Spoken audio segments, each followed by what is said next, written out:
Hi, Hi, beautiful beautiful people. people. I wanted to introduce you guys to Joan Price. She is an author and speaker and an advocate for ageless sexuality. Joan Price is also an award-winning author and the leading senior sexpert and the voice behind the award-winning blog about sex and aging, Naked at Our Age. She's also the author of Better Than I Ever Expected, Straight Talk about Sex After 60, and Naked at Our Age, Talking Out Loud about Senior Sex.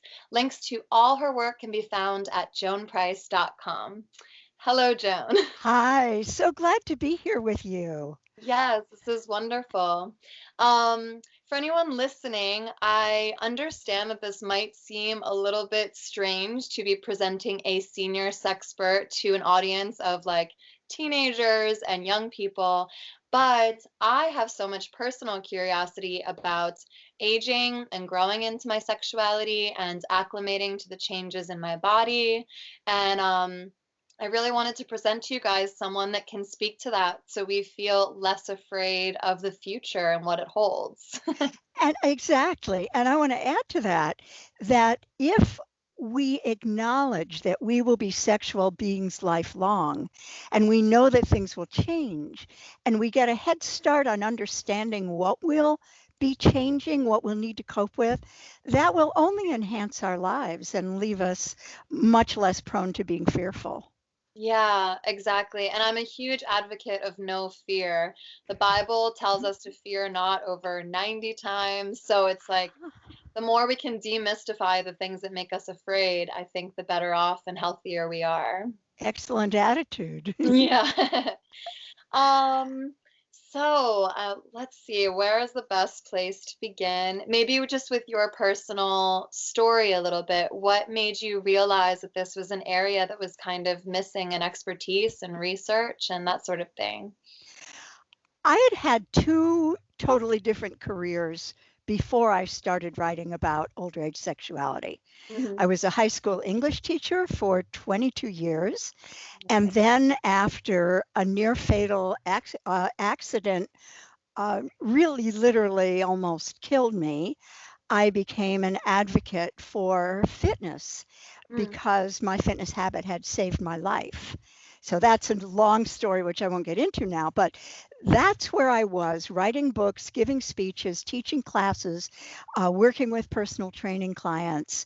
My favorite people to work with were the people who said, I hate exercise because I said, aha, you just haven't found the exercise that you love yet. Mm. Well, then at age 57, I fell in love with a man who was 64. Now, Mhm. I'd had a marriage, I'd had several important relationships, and a few I'd say not quite so important, but I didn't know it at the time. And then I was single for a long time after menopause. And then I met him, the person who would become my great love. Aw. And he was 64, I was 57. Our relationship was so exhilarating, Brenda. It was the epitome of what a relationship can be on Mhm. a physical, emotional, spiritual level, all of it. And the sex was great. And then nobody told me. Nobody, where are we supposed to know that this could happen? I Yeah. went looking for books that would, I'm a writer, I'm a reader, so I went looking for books that would share other people's experiences like this, and I didn't find any. So Robert said, write your own. I said, all right, I will. My first senior sex book was published when I was 61. I'm now 75, and I haven't stopped yet. You look amazing, by the way. I can't Thank believe your age. I'm sure all of this great sex keeps you young. you. Well, that's part of it. I'm curious, what were some of the questions or the answers that you were seeking when you were looking for other books on the subject at that time? Well, at that time, what I was amazed at was how fabulous it could be. Was Mm. it like younger age sex? No, it wasn't. We needed a lot more time to get aroused, but that was not a bad thing. That seemed like something to celebrate because who hasn't wanted someone to slow down, take your time, Mhm. let's have some pleasure here. And then as we both were making love in older bodies, we found we both needed that. And we both needed to find ways that we could give each other pleasure that weren't necessarily the goal oriented sexual expectations Mm, of our youth. We weren't being driven by our hormones anymore. What were we being driven by? Well, maybe we were doing the driving now. And that mm. was beautiful. So I wrote my first book, Better Than I Ever Expected, Straight Talk About Sex After 60, to celebrate the joys of older age sexuality, to share that, to say, hey, no, we're not weird. This is the way it can be. Oh, that's amazing. Yeah. Yeah. But then people reacted to that book with a great deal of interest, believe me. But they started emailing me and stopping me at the gym and, and raising their hands at my speeches and saying, well, bully for you having great sex at your age, but I'm not because, and then they would enumerate these things that were interfering, their physiological changes, their relationship problems, their emotional changes, their resistance to aging, so many things. Wow. And so I realized, wait, that wasn't my only book about this subject. Now it's time to go to the next part. Okay, I celebrated older age sexuality. Now let's deal candidly, openly, and helpfully with the problems that people encountered. Mm, mhm. So, book number two, Naked at Our Age, Talking Out Loud About Senior Sex, which includes about 150 reader stories with their questions, their problems, and about 45 experts addressing their issues. Oh, that's amazing. Yeah, that Naked at Our Age was my award-winning book. It won 2 awards and was a finalist for a third, and I'm extremely proud of it. Amazing. I thought I was done. I still wasn't done. I still wasn't done. People still kept saying, okay, I read Naked at Our Age. This was very helpful. But now I need to know more about the medical issues. I need to know about how medications affect sex. And they had so many more questions. They wanted me to go deeper. So then I wrote The Ultimate Guide to Sex After 50. And then I thought it was done. But I'm writing a new one, Brenda.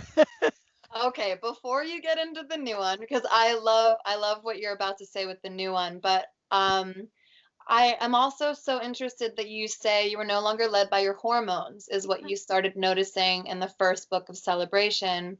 And I think as a young person, or senior in training, as you call us, I call one of my great fears, I think, has been losing that just like the drive or the desire. And like I've talked to, or you always hear older people kind of breeze behind you or on movies or TV shows where they're just like, making jokes about how that part of their life is completely dead. And I think that, of course, not only Christians, but a lot of Christians I know fall into a complacency because a lot of us are taught to demonize our bodies. A Mm. lot of us are taught that our flesh is evil and all like pleasure kind of becomes synonymous with evil. And then there's even some churches that say things that I totally disagree with that are not biblically based that are like, only missionary position, only sex, no variety of that. So I think just understanding that it can transfer from just being I'm hormone led to actually I'm making a decisive move because this person and I are engaging in something very specific, or just acknowledge the fact that there is more than one way to get sexual gratification, which it's not just missionary sex that you know. That's so important. And that's one of my most important messages when I talk to older people, Mhm. because some too often the old ways don't work the way they used to anymore. Can There you may be, a little more? Like, I'm curious. sure, Yeah. um, like, well, let's talk frankly. You're Yeah. talking about missionary. Well, Mhm. let's expand that to not just positions for penetrative intercourse, but let's transfer that to intercourse itself. May not be the best way for achieving arousal and satisfaction, Mm, depending on what's going on, whether there are erectile problems, whether there are problems with vaginal pain. mm, Vaginal dryness is definitely a thing, but there are wonderful lubricants for that. So yeah. that doesn't need to be a problem. But if sex as we knew it, which may have been missionary penetrative sex, no longer either brings pleasure or works, if it's so problematic that people are turning their faces to the wall and say, well, this is just so disheartening, so discouraging that I guess we're done with sex. And that breaks my heart Mm, because no, you're not. You don't have to be. Sex is sexual pleasure, sexual intimacy, the bonding that comes with sex. That's ours lifelong. mm, That doesn't have to go away. But we may want to look at other ways to pleasure each other, to pleasure ourselves. We may want to look at expanding, I call it expanding our sexual repertoire. So yeah. that because if you imagine sex as an enormous buffet, intercourse is only one dish.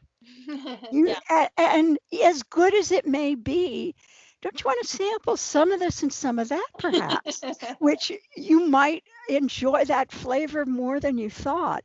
Yeah. So I encourage even young people, seniors in training, to expand your repertoire now when all options are open, when you're not being faced with, well, that doesn't work so well anymore. My hips don't let me get in that position, or can't keep an erection if I do that, or I don't have orgasms with that way of having sex anyway. Yeah. So let's explore from your age, from younger than your age, so that we have this whole buffet to choose from. Why do you think it is crucial that couples maintain the sexual intimacy into their older age? What about intimacy do you think is so valuable?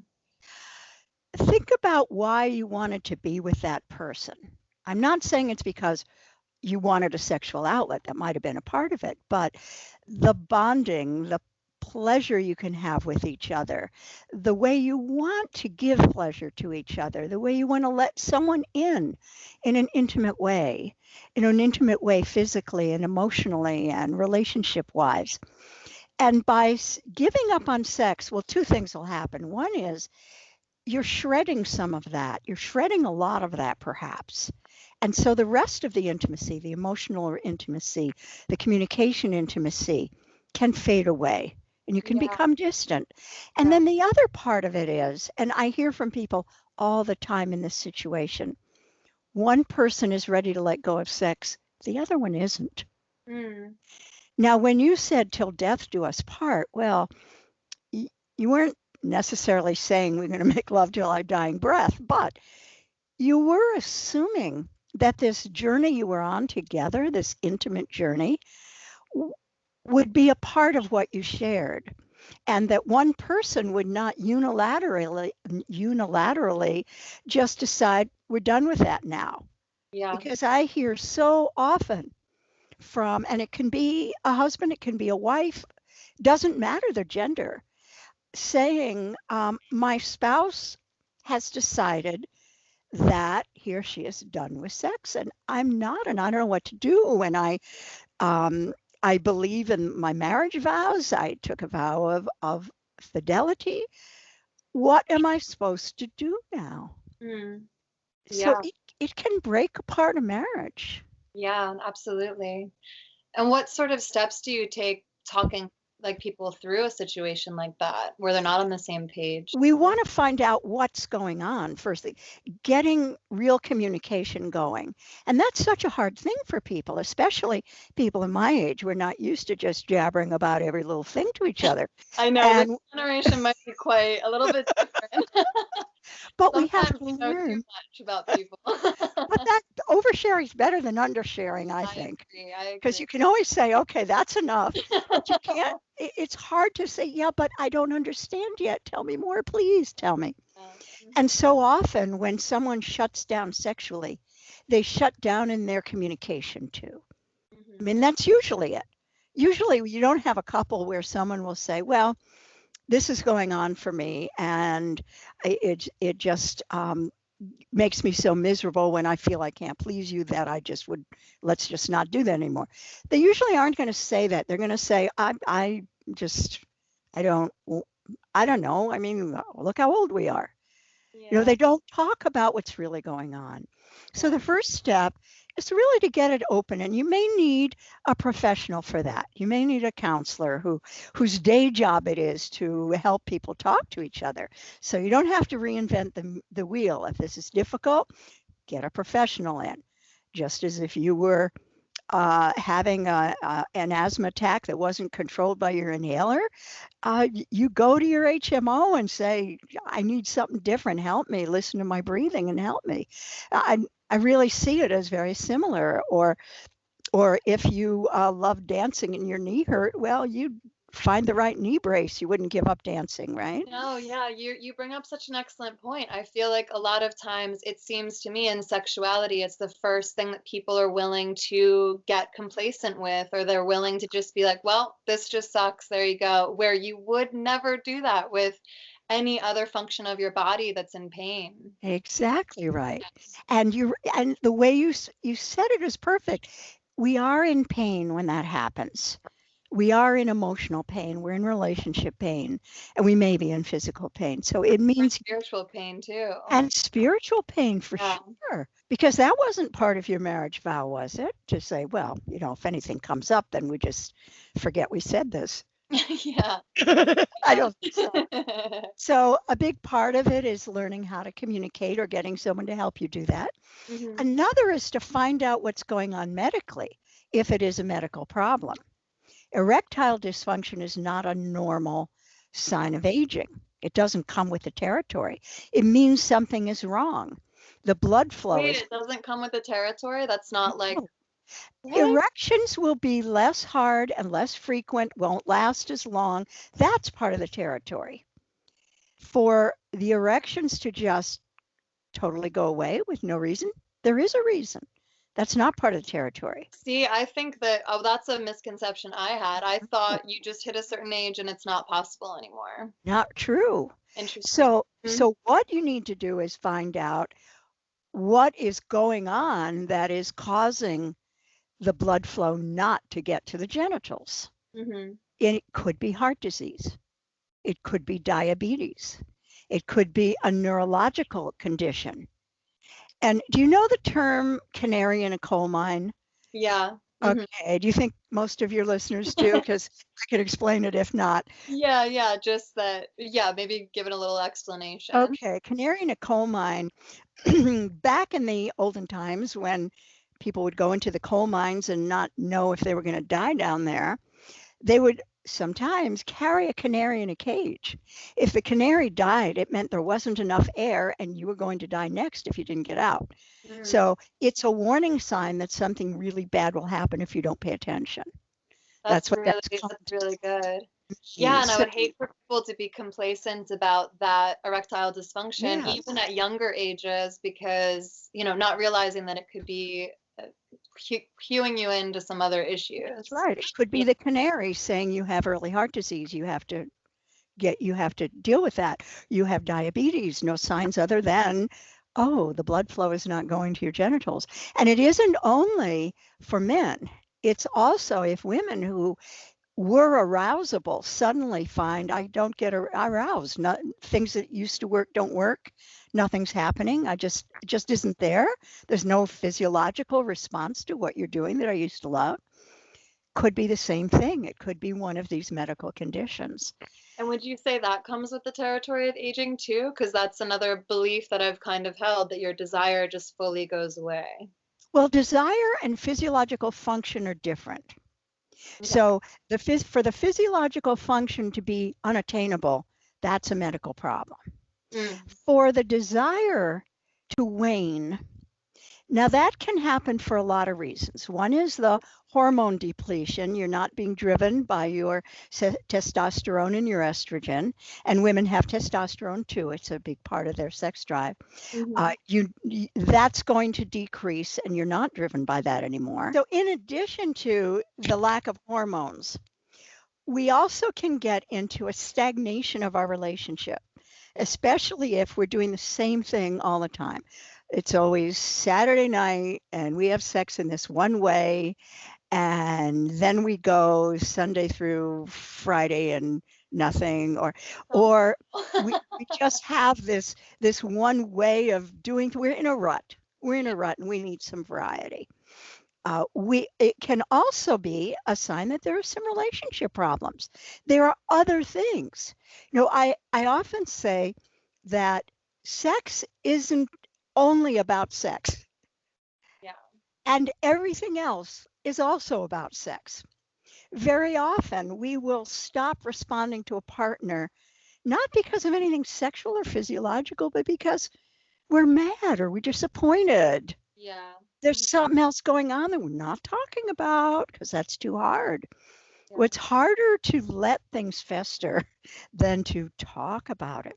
We're also easily distracted as we get older. And since we don't have those hormones, we're needing really to value sexuality and to concentrate on it when we're in the midst of it. And if our phones are going off and the and things are pinging and buzzing, and we're just going to go, what else should I be paying attention to? Yeah, like a disconnection with your partner. Yeah, leave all that stuff outside, close the door, light a candle, make it just about you. Yeah. Yeah. I notice a lot of like older couples too will have like seven dogs sleeping on their bed, or they'll have physical obstacles to that kind of connection. Like I was talking to a friend that's not even that old. She's like 50, but she was talking about how the dogs sleep with them and they leave the door open and their kids might come in, and I was just thinking to myself, like, why wouldn't you just clear out all the obstacles so at least becomes a possibility? Like, at least try to have a candle in the vicinity. At least try to keep your bed clean and your room clear so it actually invites that sort of chemistry. And I go another step with that. I recommend scheduling sex dates. Oh, I don't like that, but go ahead. I'm going to talk you into it Okay. because, I mean, I'm single, so, but I'm listening. okay. And we can talk about scheduling sex dates with yourself too, because that's an important part. We can talk Uh-huh. about that later. Um, as we age and we're not getting that biological drive for sex, and we have very busy lives, even if we're retired, and who can afford to retire anymore anyway, but Yeah. even if we have so much going on that we're doing that we can go for weeks, months without realizing we haven't had sex. Wow. Mm. I know. So if we make sex dates a couple of times a week, even once a week, put it on our calendars. Two things happen. One is it's likely to happen. Mm. The other thing that happens is we start to anticipate it, and that's mental foreplay. Okay. That is exciting to think, okay, just a couple of days to go before our sex date. And it's going to be wonder. I don't which lingerie shall I wear? What sex toys will I have available? How am I going to surprise my mate with something unexpected? Mm. And all of that combines to fueling our sexual desire, our sexual interest, and our responses. Could be controversial, and I don't really care because, I think sex toys are something that can be very beneficial, especially like you said, if one party or the other is experiencing sexual pain in a certain way, and a toy can facilitate, whatever, and especially lubricants and stuff, but that's a different story. But when it comes to toys, I feel like a lot of men can tend to be intimidated by that idea, like somehow the toy diminishes their manhood or their ability to please their partner, or that the woman is like demeaning them in some way by needing that or whatever. I have heard that, but that is, I'm going to tell you, backwards. Mhm. If the man wants to please his partner and she needs, because of age or because of any other issue, she needs extra stimulation, then for heaven's sakes, why would you say, nah, Yeah. no, you can't? I mean, say you have a tree you need to cut down. Would you really say, no, I wouldn't use a chainsaw? That'll make me feel less of a man. I'm just going to take this butter knife and start sawing. Really? Yeah. So it's the right tool for the job. And the older we get, the more stimulation we need. We need that. Yeah. And just as we need more stimulation, we're getting arthritis. How is that fair? Mm. Yeah. Oh my gosh. Didn't even think about that. Well, there you go. Yeah, I Now mean, it's all you'll think about, right? wake up in the middle of the night like, dang it, Joan Price. Put that in. Um, well, yeah, I actually talked to a man. I talked to a man that is Christian, and he was very offended by the idea of sex toys. And sounds like his wife and him had this debate about it. And it's not uncommon. I've talked to even male friends of mine that you'd think were mighty progressive that find them intimidating. And his point, this one guy was, I don't want a third party in the room that wouldn't, something else pleasuring my wife. And I just said to him, I was like, but what if you're the one holding it? You're the one Exactly. Yeah. creating that pleasure. You are the one facilitating it. What if you were the person that bought it? Then you're even more so facilitating the pleasure that you're bringing to your beloved, this person you committed your life to. And if a woman is asking or saying she needs an extra bit of stimulation, that is not because you're not coming through in the best way possible. It's just there's like a lot of physical things that can happen that Mhm. would require that, correct? Exactly right. Exactly. And if you, another thing you can say this to this man is you are the one facilitating it if, while she's using her vibrator, say, on her clitoris, you are doing all sorts of lovely things to her breasts, to her vagina, whatever it is that she enjoys, in Yeah. addition to that vibrator. And Yeah. then you're a team. You're a wonderful, Yeah. loving team. And it's just a tool. It's just the right tool for the job. Is there ways to deal with erectile dysfunction or not being able to stay hard for the same amount of time that aren't pharmaceutical? Yes. Oh, absolutely.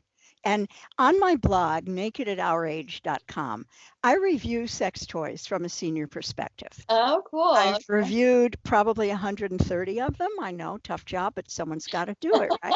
So I just take it for the team.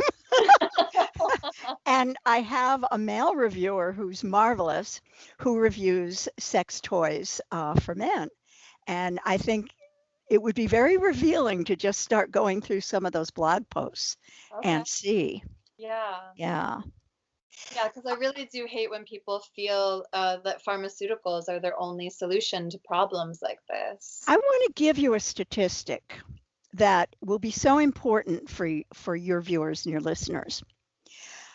Only 25% of women reach orgasm through intercourse alone. By saying there is one way to have sex, there's only one way that's acceptable for having sex, and that is to penetrative intercourse, no sex toys, no, that's the way we're going to do it.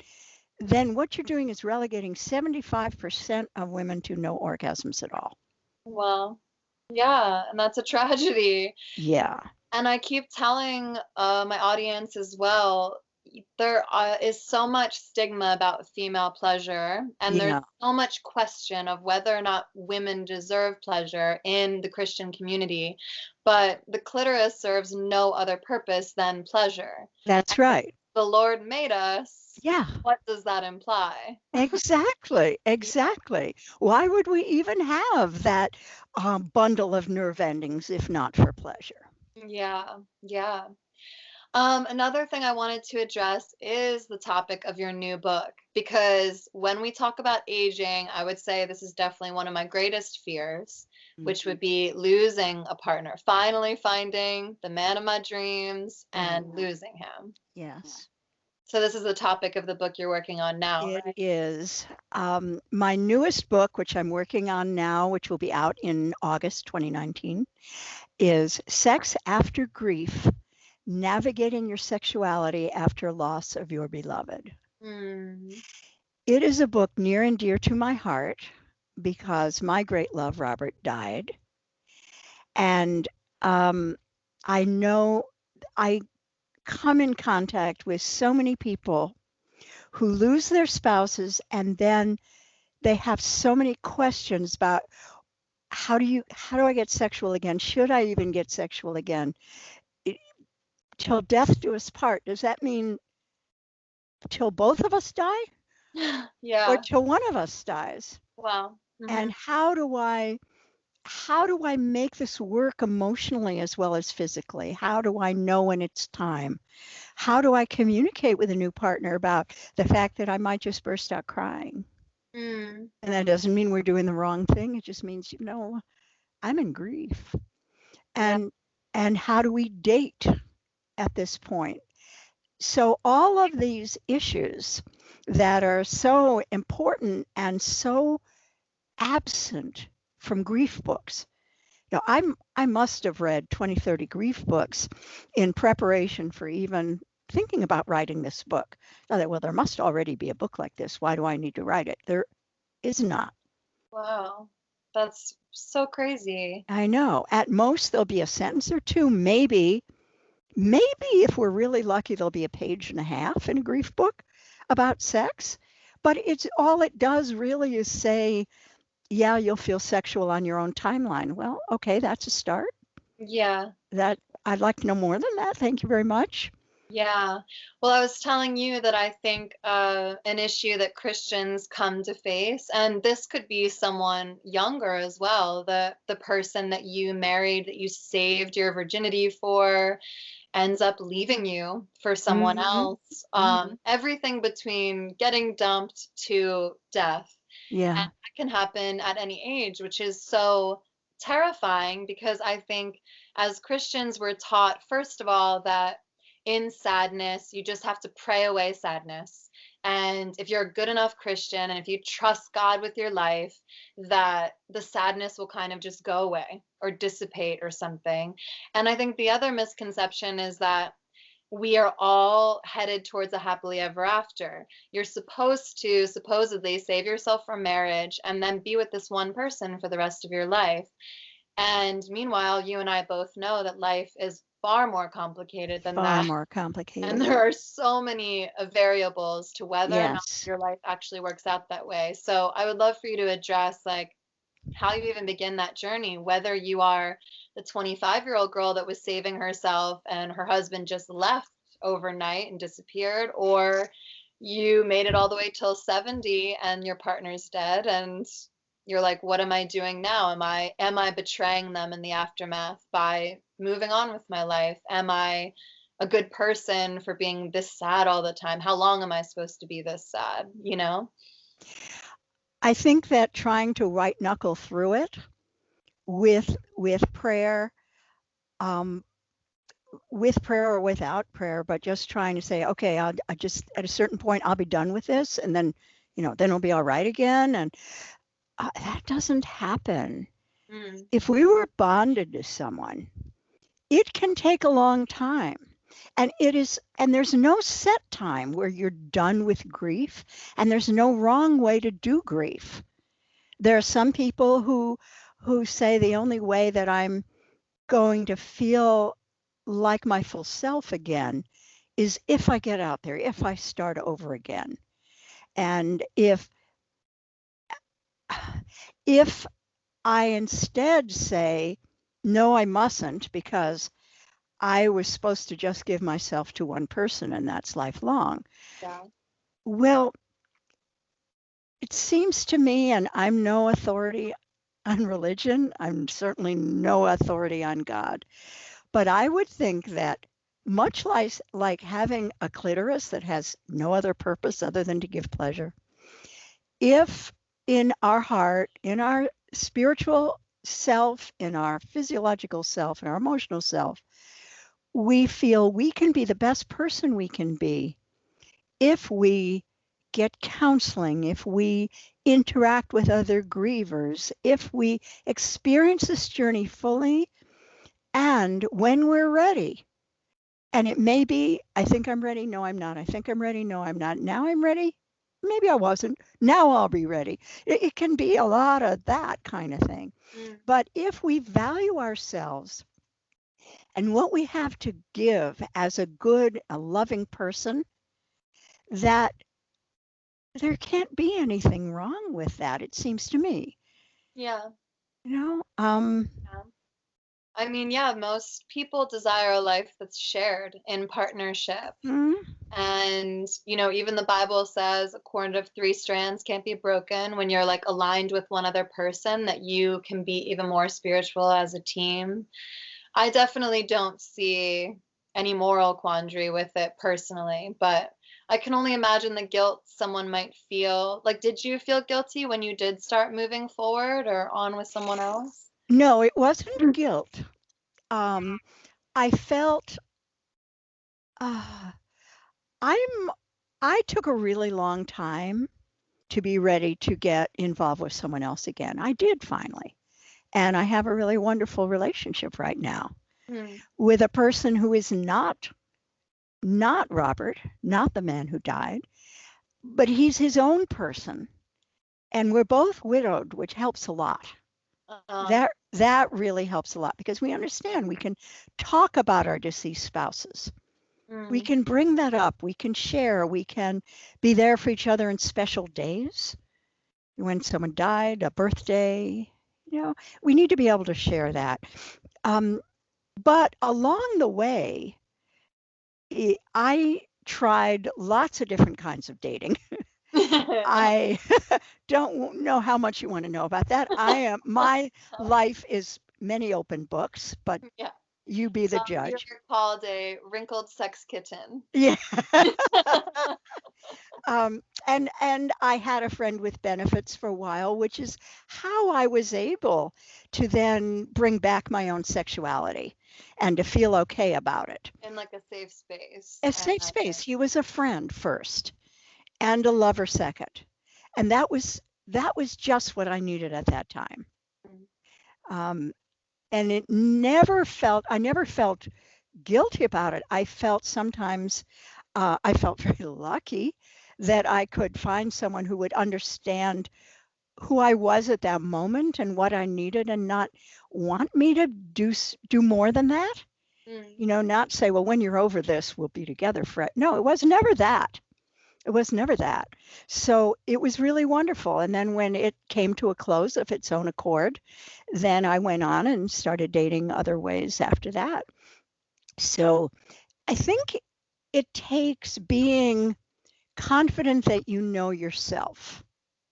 Yeah, I like what you're expressing. It sounds like a lot of self-respect, a lot of Mhm. saying, I'm not going to partner up or be sexual with someone that is not honoring the fact that I am going through this trauma and that Yes. I need this time or this space or I need this level of understanding. You couldn't do that with any old, No, you know? no, Yeah, it was never just a hookup. But yeah. there are people who do need just the hookup. What they do need is just a release from all of the sadness. There's Mm. one person who wrote about an experience of hers and that's going in my book, where she encountered someone she would never see again. It was at a wedding in another city. She was never going to encounter this person again. They spent the weekend in bed, and she said, I just needed to be someone other than the widow grieving the loss of her beloved husband for a weekend, just to free myself from that for a moment. And in my view, there isn't any wrong way to do grief, and there isn't any wrong way if it doesn't hurt anyone else to do to express your sexuality. that's that's me. That's where I come from as a sex educator. Yeah, A- and that's fine. That's yeah, fine. That's very valid as a point.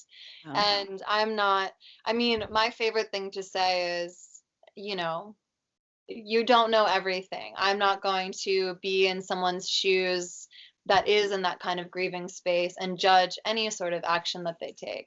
And good. like you said, I think as long as it doesn't include some lashing out or harming other people in the Yeah. process or taking for granted the other people that you're inviting into your sexual experiences, if you're abiding by being kind and loving and Yes. taking care of yourself. And everything consensual Yeah, of course. and Yeah. respectful and out in the open. No, again, we have to learn to talk first. Yeah, invaluable. Do Hmm. you find it's more difficult to get men or women of your age to talk openly? Is And there a distinction at all?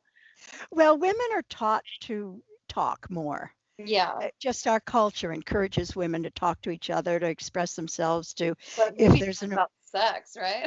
well, not always about sex, but about emotions. Yeah.